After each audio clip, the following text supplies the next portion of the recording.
Baik, perkenalkan nama saya Anjeliana Saragi, kelas AB 3D, NIM 2005 09 1092.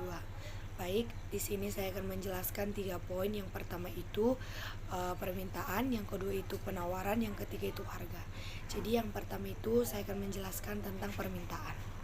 Yang pertama itu permintaan. Jadi pengertian permintaan itu ialah keinginan dan kesanggupan seseorang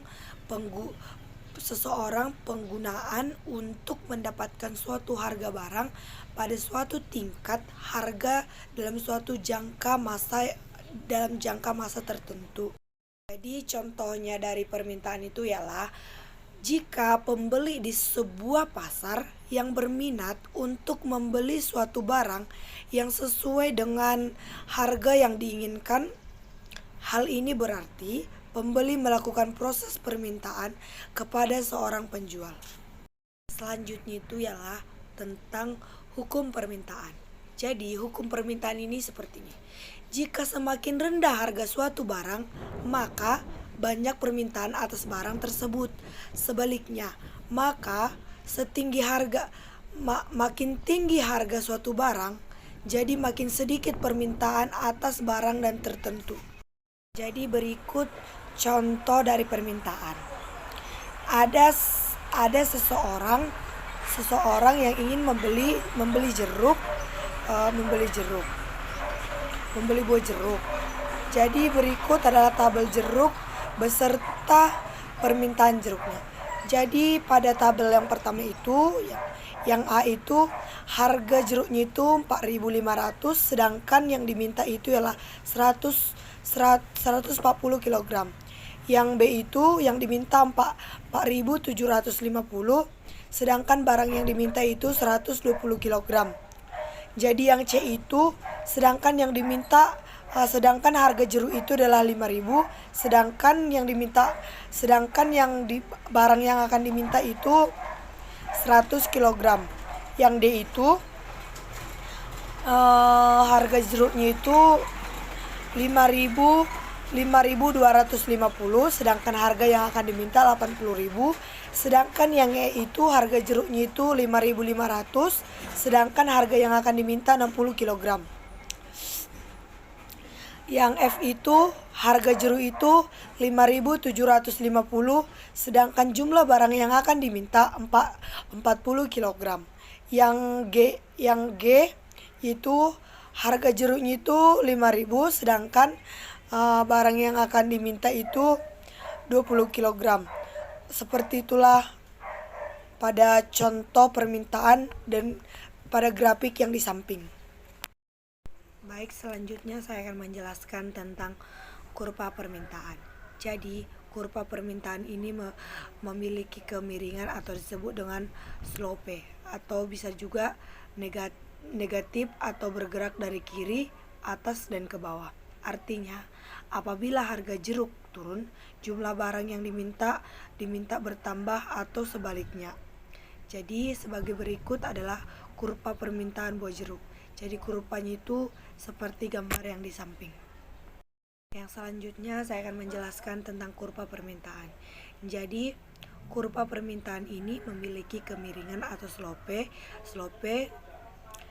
negatif atau bergerak dari kiri atas ke kanan bawah. Artinya apabila harga jeruk turun, jumlah barang yang diminta bertambah atau sebaliknya. Berikut adalah gambar kurva permintaan buah jeruk. Selanjutnya yaitu jika permintaan seseorang atau suatu masyarakat kepada suatu barang ditentukan oleh faktor-faktor tertentu. Yang pertama itu harga barang itu sendiri atau bisa juga disebut PX. Yang kedua itu harga barang lainnya bisa juga kita sebut dengan PY. Yang ketiga itu pendapatan konsumen atau disebut dengan INC. Yang keempat itu adalah citra rasa, bisa juga kita sebut dengan T. Yang kelima itu iklan, bisa juga disebut dengan lambang S. Yang keenam itu jumlah penduduk atau bisa disebut dengan FOB. Yang ketujuh itu ramalan masa yang akan datang, bisa juga disebut dilambangkan dengan F. Yang ke-8 itu mode atau bisa disebut dengan tren. Baik, selanjutnya itu saya akan menjelaskan tentang apabila dilihat dari daya beli konsumen, permintaan itu dibagi menjadi 3 bagian. Yang pertama itu ialah permintaan absolut, dimaksud yaitu permintaan konsumen yang tidak didukung dan tidak disertai oleh daya pembeli namun hanya angan-angan. Yang ketiga itu permintaan efektif adalah permintaan konsumen terhadap barang dan jasa didukung dan disertai dengan daya beli. Yang ketiga itu permintaan potensial ini berbeda dengan permintaan efektif dan permintaan absolut. Mengapa? Karena permintaan potensial yang diwujudkan dengan sejumlah barang yang dimiliki atau bisa disebut dengan penawaran. Selanjutnya saya akan menjelaskan tentang penawaran. Jadi penawaran itu seperti ini. Jadi jika kurva penawaran miring dari kiri ke bawah ke kanan atas. Jadi kurva penawaran itu mempunyai slope positif, artinya jumlah barang yang akan ditawarkan berbanding lurus dengan harga barang. Jadi jika semakin tinggi harga, semakin banyak jumlah barang yang akan ditawarkan. Seperti gambar yang di samping ada itu kurva penawaran dan kurva permintaan.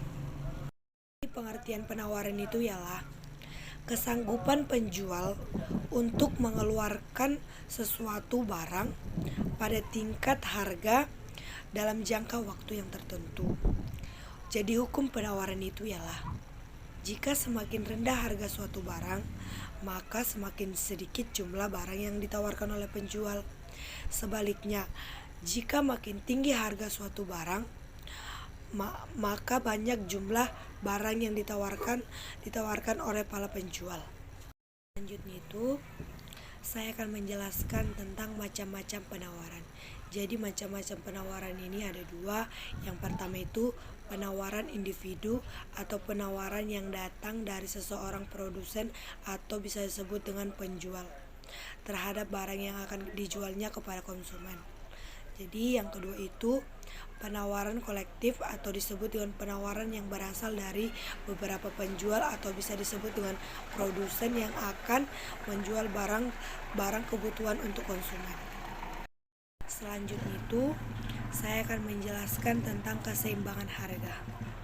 Jadi dalam ilmu ekonomi, harga keseimbangan atau harga equilibrium adalah harga yang terbentuk pada titik pertemuan kurva permintaan dan kurva penawaran. Cukup sekian dan terima kasih. Semoga apa yang telah saya sampaikan dari tadi semoga bermanfaat untuk kita semua.